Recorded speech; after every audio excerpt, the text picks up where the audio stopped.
So today is the 12th, and we're here at Matters Campground.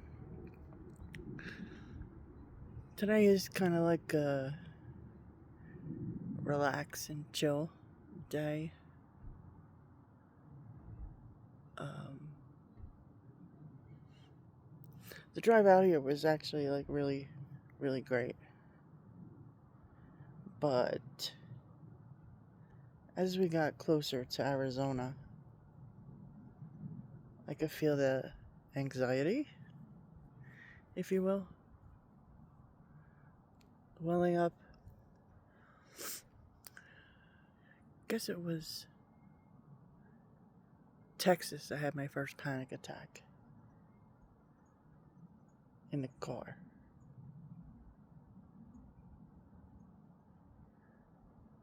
Then I had another one in New Mexico. Then when we got in Arizona, I had another one.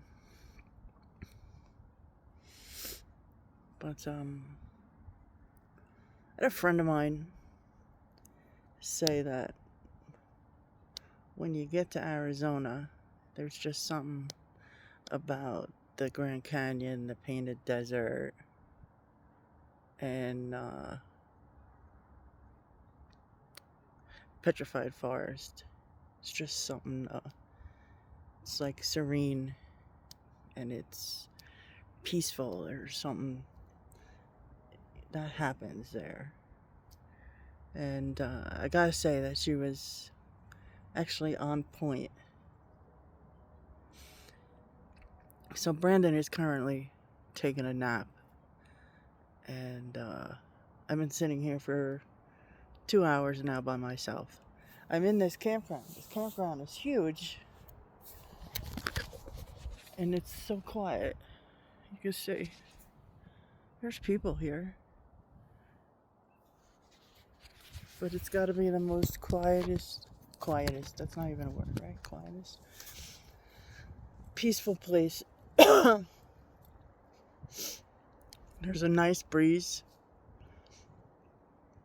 and I'm not sunburnt yet, which is good for my pigmentally challenged self. And just alone with my thoughts. So figured I'd make a little video. And so we're this year 5 years in Thanksgiving will be 5 years that he's gone. This is the 4th birthday. That'll pass, so he's not here. And it's no less hard this year than it was the first year.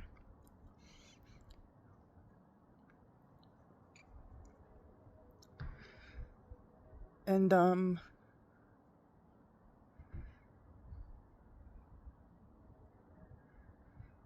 you start thinking like if he was alive, what would he be doing on his birthday this year? You know, or what would he do?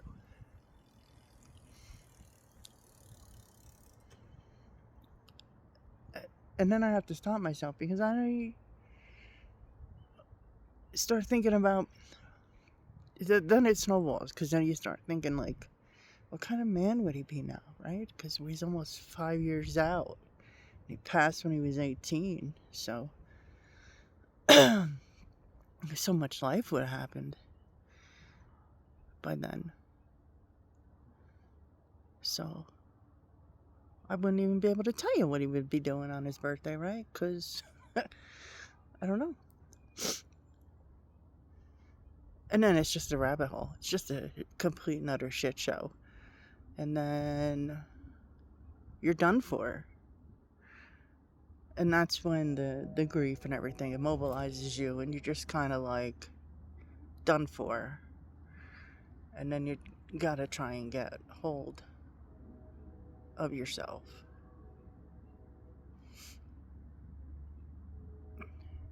And then you do. But as the day approaches, I tend to get, me personally, I don't know. Other people, they're great. They're fine. This is me. So I come, I go, I come, I go. But I think of little Andrew all the time.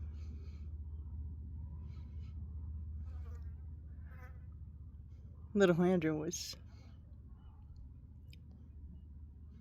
so full of life. I found a cactus over here, and it's blooming. It's got these beautiful yellow flowers. I was doing great. It's got these yellow flowers. And then it was boom. I thought of Andrew. And I thought of Andrew when he would used to give me the stupid little dandelions. Mommy, here, I got you a flower. You give me the dandelions. And I put the dandelions behind my ears. I used to pick them all the time when he would wait for the bus. John never really did that. It was always Andrew. Mommy, I got you a flower. You always give me flowers. I have a picture. It's on my Facebook page of him. Picture of him holding out a dandelion. So, it's not a dandelion. It's just a yellow cactus flower. But that's how grief is, right? It's so unrelated. It's just a cactus yellow flower. And boom, done deal. Tears are falling. I'm sitting out in the middle of Grand Canyon National Park, crying. And then another panic attack. Boom, done. Can't breathe. They're not as bad, they're not as intense, but I can feel my heart racing. And then I gotta go for a walk. I gotta go. I gotta get out of here. I gotta go. So I'm walking around the park and he's sleeping. So then I don't want to go for a walk because I don't know what the hell I'm gonna see when I go for a walk. See? So then I turn around and I come back to the campsite because this is where Brandon is. So that's how it gets. Because of one flower.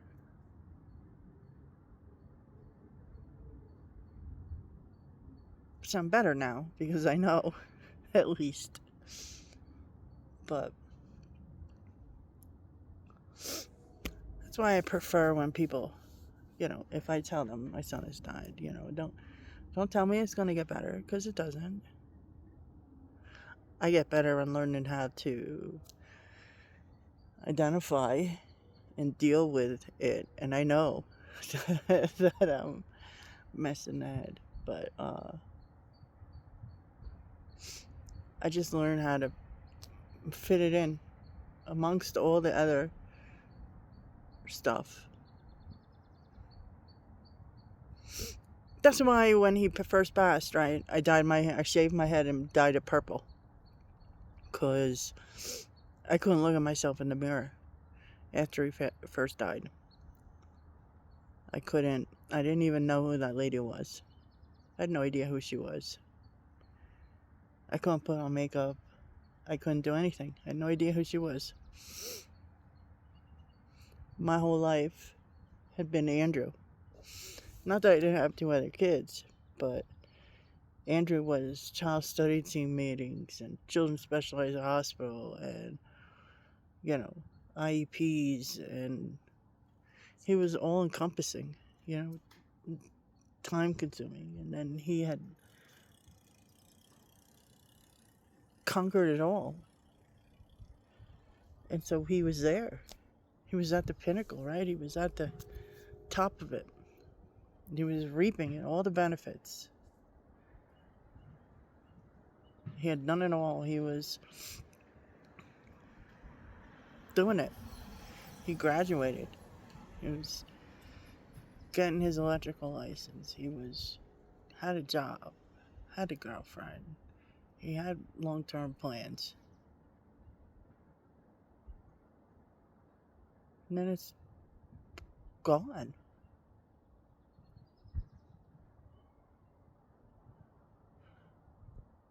So then, now what?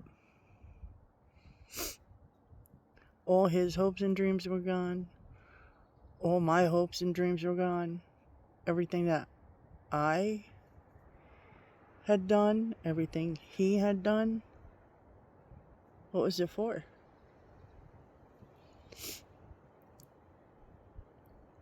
I have no idea. Who's this lady?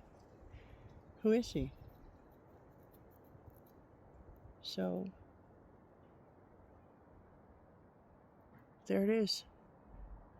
So I shaved my head, half my head, dyed my hair purple. And that's how I was able to get up and go to work every day and put makeup on. Because I'd never had purple hair. Andrew'd never seen me with purple hair. Andrew'd never seen me with a shaved head. I'd never seen me with a shaved head. I didn't know that person. He didn't know that person. So I was able to do that. And that's how I survived the first year after he passed. Was completely changing myself. Because that other person didn't exist. When we were at the viewing, I wanted to crawl into that casket with him. I did not want them to close that casket door.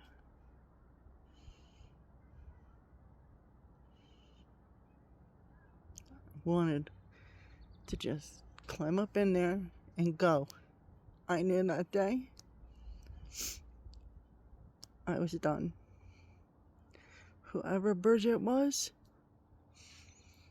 she was in that casket.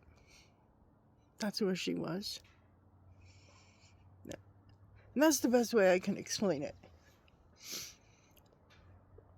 So, for 5 years now, right, you're walking around stumbling, trying to figure out who you are every day. There's parts you don't show who you are, because there are days I don't even like me. I agitate myself. But, this is it. But, Bridget, she never cried like this. But, anyway, new Bridget, she don't give a shit. I don't care. You don't like it? You can't handle tears? You can't handle? Bye. But,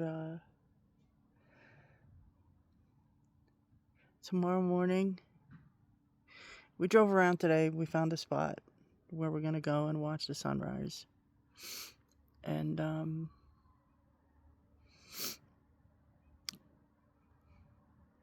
that's what we're gonna do on his birthday.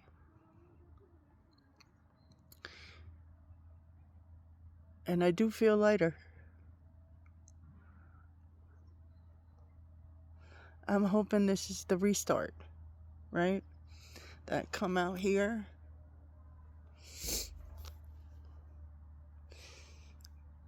spend time with my husband, and this is the restart.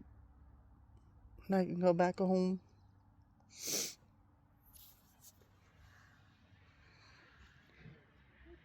And maybe I'll like that new Bridget.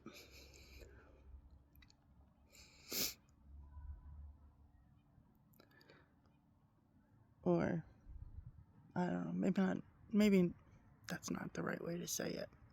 Embrace her. And find a way to make this work. Because the anxiety attacks and not wanting to leave the house, but then wanting to leave the house, that whole inner turmoil and stuff keeps me stuck. And I need to get unstuck.